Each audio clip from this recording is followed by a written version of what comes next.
ఈరోజు దేవుని వాగ్దానం 119వ కీర్తన 56వ చరణం.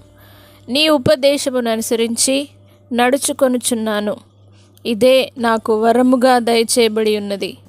నా ప్రియ సహోదరులారా, దేవుని వాగ్దానం సెలవిస్తూ ఉన్నది, నీ ఉపదేశమును అనుసరించి నడుచుకొనుచున్నాను అని కీర్తనకారుడు సెలవిస్తూ ఉన్నాడు. ఇదే నాకు వరముగా దయచేయబడి ఉన్నది అని దేవుని వాగ్దానము మనతో మాట్లాడుతూ ఉన్నది. నా ప్రియ సహోదరులారా, ఈరోజే దేవుని సన్నిధానానికి వచ్చి ఆయన ఉపదేశమును అనుసరించి ఆ ఉపదేశానుసారంగా నడుచుకొనుచు దేవుని వాగ్దానం సెలవిచ్చిన ప్రతి మాటను బట్టి ఆయన వాక్కు ఆయన మందిరంలో నుండి బయలువెలుచున్నప్పుడు దాన్ని వరముగా స్వీకరించి దేవుడు నాకు ఈ వరాన్ని దయచేశాడని ప్రతి ఆదివారం దేవుని సన్నిధిలో విశ్రాంతి దినాన్ని పాటించుటకు పరిగెత్తుకొని రావాలి అని దేవుడు కోరుతూ ఉన్నాడు. దేవుని ఉపదేశమును అనుసరించి నడుచుకోవాలి. విన్న ప్రతి వాక్యాన్ని విడిచిపెట్టకుండా మనం దేవుని సన్నిధిలో ఆ వాక్యానుసారంగా నడుచుకోవాలి అని దేవుడు సెలవిస్తూ ఉన్నాడు.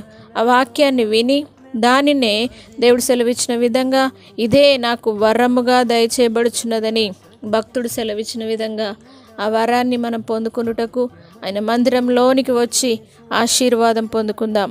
ఆయన ఉపదేశాన్ని అంగీకరిద్దాం. ఆయన ఉపదేశానుసారంగా జీవిద్దాం. ఆ హెచ్చరికను తప్పకుండా స్వీకరించి మనల్ని మనం సరిచేసుకున్నప్పుడు అది మనకు వరముగా దేవుడు ఇచ్చాడని తెలుసుకొని మనల్ని మనం సరిచేసుకున్నప్పుడు ఆయన రాకడలో ఎత్తబడతామని దేవుని వాక్యం సెలవిస్తూ ఉన్నది. ఉపదేశమును గ్రహించాలి, ఉపదేశానుసారంగా జీవించాలి.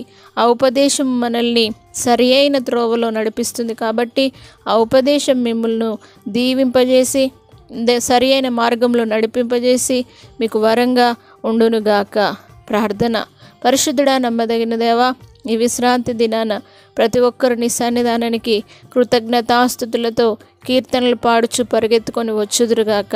అదేవిధముగా దేవా, నీ ఉపదేశమును వినుటకు వచ్చుదురుగాక, నీ ఉపదేశమును అనుసరించుటకు వచ్చుదురుగాక, నీ ఉపదేశమును అనుసరించి నడుచుకొందురుగాక.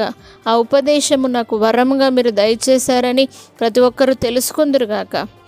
అలాంటి కృపను ప్రతి ఒక్కరికి మీరు అనుగ్రహించి నీ సన్నిధిలో నుండి ప్రతి ఒక్కరిని ఉపదేశము ద్వారా హెచ్చరించి సరిచేసి అద్భుతమైన మార్గములో నడిపించగలరని నజరేయుడైన యేసు పరిశుద్ధ నామమును బట్టి అడిగి వేడుకుంటున్నాము తండ్రి.